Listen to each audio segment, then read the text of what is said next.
चाहिए हमसे कहिए ना। अरे काहे ला आपको बता दें। टेंशन में मत रहिए ना।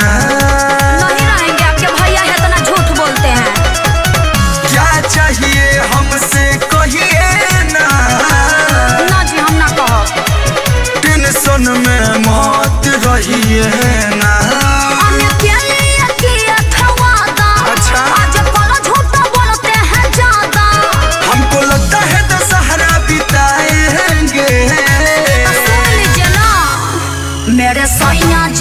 मेरे सैया जी नहीं आएंगे तो मेला हम नहीं जाएंगे।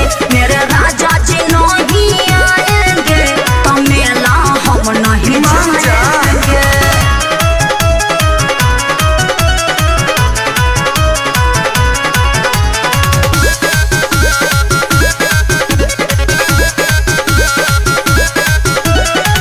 मैया के कृपा होई हो। अगला साल भतीजा रोई हो। अरे आपके भैया के रोहन पर तो कुछ नहीं होगा। हाँ मैया के कृपा होई हो। सही में देवर जी। अगला साल भतीजा रोई हो।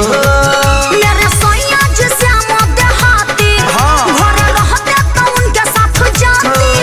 आंसू आजाद वहीं पे भेटाएंगे।